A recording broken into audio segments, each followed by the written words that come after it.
Um homem que foi detido em flagrante no Rio de Janeiro tentando roubar um supermercado teve sua prisão convertida em preventiva pela Justiça. O detalhe é que Patrick Maciel, de apenas 20 anos de idade, já tem mais de 80 passagens pela polícia. 80. A ficha criminal consta episódios de roubo, lesão corporal, ameaças, porte ilegal de arma de fogo. Isso tudo desde os 11 anos de idade. Além disso, o rapaz já tem uma condenação justamente por roubar R$100 mil em equipamentos de uma clínica odontológica. Ele conseguiu a liberdade no mês passado, após ficar algumas semanas sob custódia. Delegado Palumbo, como isso é possível, hein? É possível no país da impunidade, né? No paraíso dos criminosos, onde políticos, né, insistem em dizer que a gente não pode aumentar penas, que a gente não pode reduzir a maioridade penal, que a gente não pode acabar com benefícios de preso, que a gente não pode construir cadeias e que a gente tem que colocar tornozeleira eletrônica e deixar todo mundo solto. Um país onde políticos lutam pela audiência de custódia, essa porcaria que só serve para dar voz para criminoso. Um país onde temos um Conselho Nacional de Justiça que resolve acabar com a medida de segurança, soltando milhares de presos, inclusive estupradores, latrocidas, jogando na rua, colocando no manicômio judicial ou público. Ou seja, esse país aqui, se a gente não tomar a frente e tiver leis pesadas, um executivo fortalecendo a polícia, um judiciário que não seja tão complacente, a gente vai viver cenas como essa. A gente tem que acabar com a progressão de regime. Eu tenho certeza absoluta que se esse bandido estivesse preso, ou pelo menos soubesse que ia ficar preso, ele não ia cometer tantos crimes assim, mesmo porque estaria preso, né? E eu costumo acompanhar o trabalho das polícias quando estou na minha folga, né? Uma das minhas bandeiras é a segurança pública, e eu converso com as pessoas que são presas e pergunto para eles, se você soubesse que ia ficar preso, você ia cometer crime novamente? Ele falou, não, claro que não. Então é um absurdo. Já falei isso aqui outras vezes e repito, quando a audiência de custódia, que veio lá do CNJ antes de virar lei, foi implementada aqui no estado de São Paulo, ela não acontecia aos sábados. E os bandidos, eu prendi um bandido, um sequestrador que me falou, eu não cometo mais crime de sexta-feira. Eu falei, por quê? Porque de sábado não tem audiência de custódia, eu vou ficar preso. Ou seja, o bandido sabe que isso aqui é um paraíso. E quando nossas autoridades superiores, lá de cima, passam esse tipo de mensagem, dizendo que tem que humanizar, que tem que usar tornozeleira eletrônica, que a gente não pode construir presídio, que a gente não pode acabar com benefício, o que o bandido aqui embaixo pensa? Está desandado. Vão para cima que não vai acontecer nada. Você, José Maria Trindade, Patrick Maciel, 20 anos, tem mais de 80 passagens pela polícia, Zé. O que me entristece muito é que ele não é o único. Existem vários aí.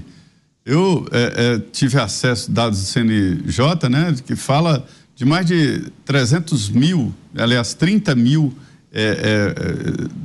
Isso acho que só em São Paulo, me perdi agora nos números, de pessoas com prisões decretadas e que não são capturados, né? Então, assim, não funciona, não está funcionando. E o interessante é que eu não vejo um caminho. Vejo um caminho. O deputado Palumbo aí está falando como se estivesse longe do sistema e está lá. Ele conhece a dificuldade da Câmara e do Senado para se mudar esta indecência do que está acontecendo. Sobre a audiência de custódia, o sonho meu de segurança pública era a audiência de custódia em todas as delegacias, como é em alguns países, mas não para soltar, mas para definir. Chegou um preso, ter lá um plantão, um juiz, para dizer se está condenado, ou vamos fazer um acordo aqui. Mas aí, Zé Maria, eles vão ter que trabalhar de final de semana, né? Desculpa, Zé Maria, perdão por ter intrometido, mas aí você vai colocar os juízes para trabalhar de final de semana. Essa é a grande dificuldade, Natal, Réveillon, a grande dificudade. Feriado, né? Mas o ideal seria que pode fazer esse tipo de trabalho. O juiz não pode. Difícil, né? Pergunta se eles querem. Não querem. E nem na cidade do interior, nem na cidade do interior. Então, assim, se em vez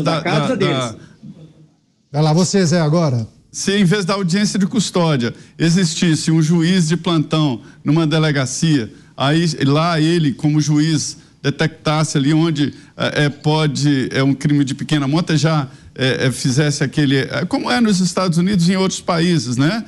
O bandido confessa, o infrator, sei lá, confessa, o juiz vê. Não, isso não é um caso de cesta básica. Isso é um caso isso seria ótimo, porque aí acaba a impunidade, que ele chega lá, não encontra um juiz na audiência de custódia para soltar, mas para definir o seu caminho. A justiça tinha que ser assim. Mas se tem juiz para audiência de custódia, deveria ter juiz de plantão nas delegacias. Pois é, você, Cristiano Beraldo, esse indivíduo começou a cometer delitos aos 11 anos de idade. Esse é o típico episódio que deve fomentar, estimular o debate para redução da maioridade penal, Beraldo? Bom, eu queria falar para a nossa audiência que se vocês têm esperança de que, da forma como a coisa está hoje, a situação da criminalidade no Brasil vai melhorar, eu sugiro que vocês comprem um caixão, peguem uma pá, cavem uma cova e enterrem esta esperança. Porque o Patrick Rocha Maciel, ele, na última saidinha dele, foi liberado na audiência de custódia, ele veio dar um tapa na nossa cara, o tapa da realidade. Não há a menor hipótese de se resolver o problema da criminalidade num país que trata desta forma um criminoso quanto mais. Esse rapaz está cometendo crime há anos, há quase uma década ele está cometendo crimes. Ele é o profissional do crime, ele não tem nenhuma outra habilidade que não cometer crimes. Mas aí, diante de um juiz na audiência de custódia, qual é o tipo de tratamento que ele recebe? O casaquinho nas costas, o chazinho quente, pergunta se ele quer uma acupuntura enquanto ele espera para ser liberado e ele sai livre, leve e solto para cometer mais crime. Então isso mostra como nós, sociedade, as pessoas que trabalham e levam uma vida decente, como nós somos humilhados a cada minuto, de muitas e muitas formas. E hoje foi o dia do Patrick vir aqui e nos humilhar com um tapa bem dado, de mão aberta, na nossa cara. Pois é, a indignação do Cristiano Beraldo é a indignação de grande parte da população brasileira. Mota, sua vez. Quantas chances esse criminoso vai ter até que ele mate alguém? Quantas vezes ele vai entrar e sair de uma cadeia? Quantas novas vítimas ele vai fazer? Em que ponto dessa história ele vai deixar de ser considerado um reeducando e passará a ser considerado um criminoso profissional e tratado como tal? O que mais será necessário ele fazer para mostrar aos especialistas, entre aspas, em segurança pública, que a função da prisão é manter indivíduos como esse fora das ruas? Esse caso mostra a insanidade que a gente vive. Um famoso site de notícias deu a notícia dessa prisão da seguinte forma: jovem com 80 crimes é preso novamente em Copacabana. Jovem, ele tem 20 anos. Quem optou por usar a palavra jovem para descrever esse indivíduo fez uma escolha consciente. E a gente precisa entender o significado disso. Vamos retomar o assunto que a gente estava tratando com os nossos comentaristas. É um caso muito bizarro, para dizer o mínimo, né? Um rapaz de 20 anos de idade foi detido, Patrick Maciel, e ainda identificaram que ele tem mais de 80 passagens pela polícia. Essa carreira começou aos 11 anos de idade e ele já cometeu uma porção de crimes. Roubo, lesão corporal, ameaças, porte ilegal de arma de fogo, já roubou inclusive uma clínica odontológica, prejuízo de R$100 mil para o empresário. Enfim, são muitas informações que os nossos comentaristas acabaram destacando em relação a esse caso, mas eu preciso inclusive girar com os nossos comentaristas para tratar do tema, puxando essa notícia naturalmente, delegado Palumbo, mas redução da maioridade penal. Não há consenso, alguns defendem, outros acham que não é necessário. O que é preciso considerar? O senhor particularmente acha importante esse debate que muito provavelmente vai acontecer no Congresso Nacional muito em breve, né? Eu sei que há muitos parlamentares que, inclusive, defendem essa pauta. O que a gente pode esperar para as próximas semanas ou meses? É uma pauta que está aí rodando aí há mais de décadas. E sempre os mesmos políticos de um determinado viés político-ideológico são contra. As pessoas me questionam muito, por que vocês não mudam a lei? E eu costumo dizer, eu sou um no meio de 513. E eu tiro foto de todas as orientações partidárias na Câmara dos Deputados, todos os partidos, inclusive do meu, como eles orientam os seus deputados a votarem. E a gente sabe que o poder das emendas faz com que o deputado fique ali, obedecendo o partido. Porque se votar contra os interesses do partido, muitas vezes não ganha emenda, não ganha benefício. Então é muito difícil isso. A vítima aqui no Brasil, ela é vítima 2 vezes. Vou te dar um exemplo prático. Hoje, nesta data, é aniversário de nascimento de Ana Carolina Oliveira, mãe da Isabela Nardoni. E o presente que ela vai receber da nossa justiça, das nossas leis, é que neste mês mesmo, muito provavelmente, Alexandre Nardoni saia pela porta da frente. Um indivíduo que defenestrou a própria filha, um indivíduo que comete um crime bárbaro como esse, e simplesmente vai estar lá. No mês passado, ele estava numa festa de casamento, junto com a Ana Carolina Jatobá, sendo padrinhos e madrinha de casamento. Você acha que esse país aqui é sério? A justiça, ela é cega, mas as injustiças estão aí, visíveis a olho nu. Eu sou favorável de você abaixar a maioridade penal. O indivíduo de 14, 15, 16 anos já tem plena consciência do que é certo, do que é errado, mas ele sabe que não vai acontecer nada. E muitos deles são usados pelas facções criminosas para acobertar o trabalho, né, de crime dos maiores de idade, indo lá na frente falando, não, fui eu que fiz, a droga era minha, para acobertar esses criminosos. E isso, como o Beraldo falou, é um tapa na cara de todos nós aqui que estamos ouvindo, dos nossos telespectadores e de toda a sociedade que clama para que essas mudanças aconteçam rapidamente. Você, José Maria Trindade, esse é um debate antigo, mas tem chance de prosperar no Congresso Nacional diante desse cenário que a gente tem observado, Zé? Não, todas as vezes que esse assunto vem à tona no Congresso Nacional, ele logo é retirado de pauta. O deputado Palum falou uma história muito interessante sobre o debate, né, da maioridade. Aí o menor assume o que se chama bronca, né, assume o crime porque sabe que será menor. O ECA, ele dá ao juiz uma autoridade muito boa para definir ali, embora tenha limite de 3 anos, mas é muito rápido. O juiz define. Eu gostaria que toda a justiça fosse assim, tão rápida, tão ágil, mas com penas maiores. Então, houve num determinado momento, até com grande esforço de um senador de São Paulo, Aloysio Nunes, já que não dá para reduzir a maioridade penal, vamos aumentar a possibilidade de punição dos menores, com o ECA. Tentou, não conseguiu. No outro determinado momento, se tentou reduzir a maioridade penal e aprovaram a lei de aumentar as penas para quem usar um menor no crime. Também não mudou nada, não mudou absolutamente nada. O menor continua sendo usado no mundo do crime porque conhece a impunidade. Eu volto a dizer que a maior prevenção contra crime é a punidade. Se o bandido tiver a certeza de que vai ser punido, mesmo que seja 1 ano de prisão, mesmo que seja 2 anos ou 3 anos, ele não vai cometer o crime.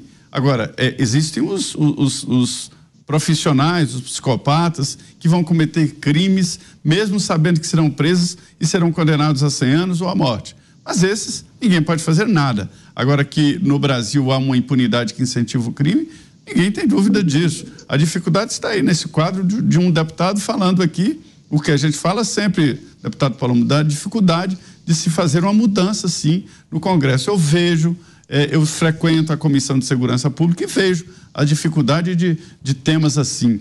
Eu conversei com o Coronel Meira, e ele me mostrando que existem 29 deputados que têm origem entre bombeiros militares e policiais militares. Se somar a policiais, isso eu não tenho as contas, mas deve ultrapassar de 50, para se ter uma ideia de como está aumentando esta representação no Congresso Nacional. Talvez no futuro que eles possam ter uma pressão maior para mudar isso aí, né?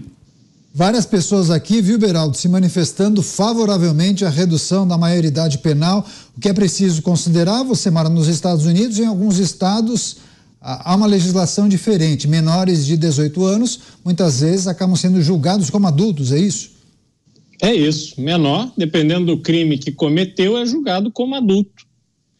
E aí, nesse caso específico, Caneta, eu nunca tinha ouvido falar no Patrick, até que ele veio e deu esse tapa de realidade na nossa cara. E a gente precisa refletir um pouco sobre quantos Patricks existem espalhados pelo Brasil e como é que deve ter sido a realidade da vida do Patrick. Talvez ele não tenha tido nenhuma estrutura familiar. Talvez seu pai estivesse já preso. Talvez a sua mãe consumisse drogas na frente dele.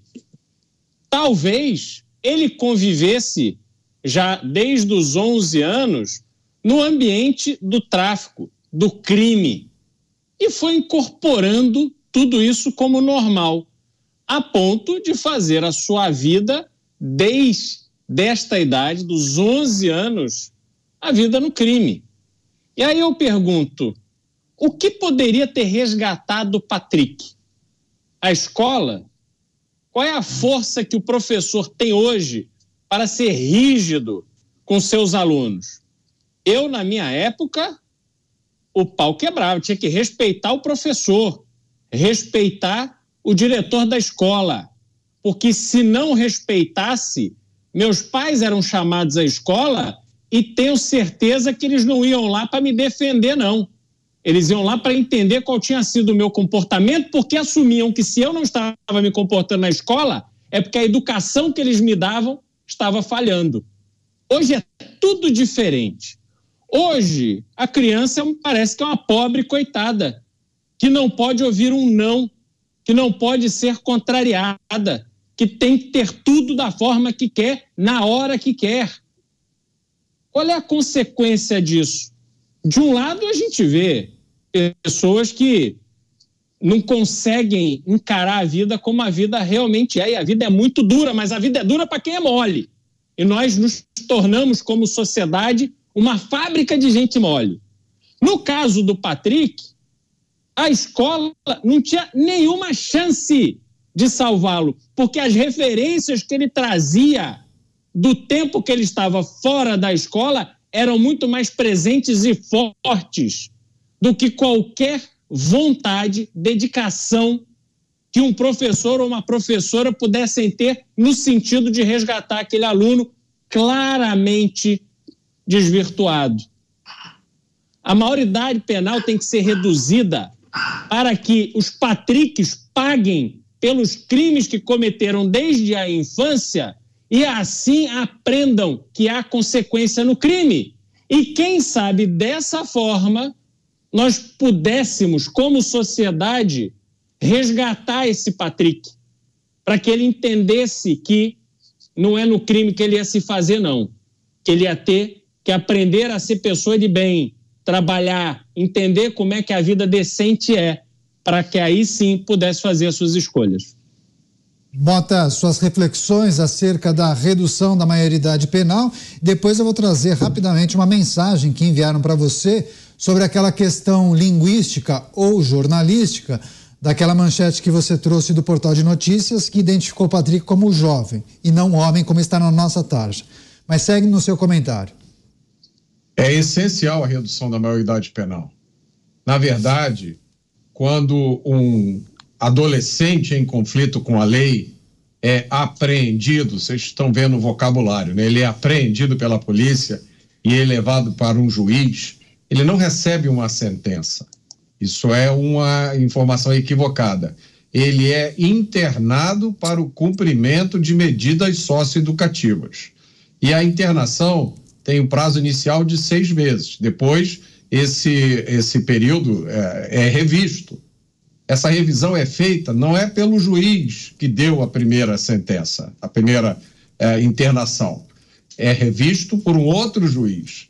E a soltura ou não do menor é decidida, não é com base no crime que ele cometeu, não é com base na quantidade de vezes que ele já foi apreendido, é com base no comportamento dele dentro da instituição onde ele está internado. E como a maioria dos policiais sabe, os criminosos mais perigosos aqui fora são os mais comportadinhos lá dentro, porque eles conhecem a regra, eles querem sair logo. Então isso é um absurdo, é uma coisa imoral, sob esse pretexto de proteger as nossas crianças, né? Porque toda vez que você fala em reduzir a maioridade penal, você ouve essa frase: querem prender as nossas crianças, como se indivíduos que cometem os piores crimes, aos 17 anos, aos 16, aos 15, fossem crianças. Na verdade, o que o ECA e a legislação do SINASE, Sistema Nacional Socioeducativo, o que eles fazem é deixar desprotegidos a grande maioria de crianças e jovens do Brasil, que cumprem a lei, que só querem sair de casa e chegar na escola em paz, e estão expostos a todo tipo de crime, porque no Brasil se criou esse absurdo. O Brasil, que já é o país da impunidade, criou um tipo de impunidade plus, especial, para quem tem menos de 18 anos. Só para encerrar, a última vez que eu conversei aqui no Rio de Janeiro com promotores da Vara da Infância e da Juventude, um sujeito com menos de 18 anos aqui no Rio de Janeiro que mata alguém, ficava internado em média 8 meses. E aí, como diz um delegado meu, amigo meu, ele diz o seguinte: o bandido mata você no carnaval e o Natal ele já vai passar em casa livre. Pois é, importante reflexão essa. Mas, Mota, só queria compartilhar contigo rapidamente. A Joana mandou uma mensagem destacando justamente aquela questão linguística ou jornalística, que você leu a manchete que você identificou em um portal de notícias, e eles utilizavam a palavra jovem como sujeito. E ela disse que o uso da palavra jovem e não de homem, como a gente utilizou, segundo ela, na percepção dela, foi para dar ênfase à pouca idade daquele criminoso versus a quantidade de passagens pela polícia. Só estou trazendo a percepção dela, mas se você quiser trazer a sua reflexão sobre o uso da palavra jovem de forma rápida, por favor, Mota. Não, na verdade é isso mesmo. Eles escolheram dar ênfase à pouca idade e não dar ênfase ao fato de que o sujeito é um bandido criminoso de carreira. Eu já vi uma manchete similar de um sujeito no ônibus. Eu fui assaltar um policial com a arma, o policial rapidamente, com grande habilidade, dentro do ônibus, reagiu e matou o bandido. E a manchete era: jovem é assassinado ao tentar assaltar um policial. Então, me desculpe, não há como disfarçar a intenção de sempre colocar na história o policial como vilão e o bandido como um inocente, um jovem, uma pessoa que por acaso estava ali com a arma na mão, não estava fazendo nada demais, só estava tentando matar alguém. Tá certo. Para além dessa questão que envolve as reportagens e muitas vezes os termos que são utilizados, delegado Palumbo, as reflexões dos nossos comentaristas sobre a redução da maioridade penal, eu percebi que em vários momentos você sinalizava com a cabeça concordando. Beraldo, Zé Maria, Mota, quer fazer um complemento? Por favor. Não, só sobre essa questão de colocar jovem, né? Só faltou colocar jovem e estudante. Faltou mais nada. Ou seja, a mensagem que se passa é que, como o Mota falou, a polícia é sempre ruim e o bandido ele fica lá endeusado. Esqueceram que ele estava com uma arma e esqueceram que ele estava roubando um policial e estava roubando o ônibus inteiro. Não, aí o policial mata esse bandido e aí jovem morre nas mãos de policial. Isso é um absurdo. Isso aí é uma afronta com as forças policiais. Por que não se coloca assim, jovem, criminoso, atira na polícia e morre? Não, vamos primeiro colocar a culpa no policial, vamos colocar o bandido como vítima da sociedade e assim caminha a humanidade aqui no Brasil. E isso precisa mudar. inclusive com parte da imprensa que faz isso o tempo todo. Tá certo, teve um dia aqui, né? Rapidamente, por favor. Rapidamente, é só para lembrar, a gente viu aqui há pouco tempo, a gente acompanhou aqui o episódio do sequestro de um ônibus aqui no Rio de Janeiro, que foi resolvido de forma exemplar pela polícia. A manchete do dia seguinte conseguiu não elogiar a polícia e nem usar polícia na manchete. Você procurar lá, você não vai encontrar nenhuma manchete de jornal dizendo trabalho sensacional da polícia, parabéns, resolveram o sequestro, ninguém morreu. Foi como se nada tivesse acontecido.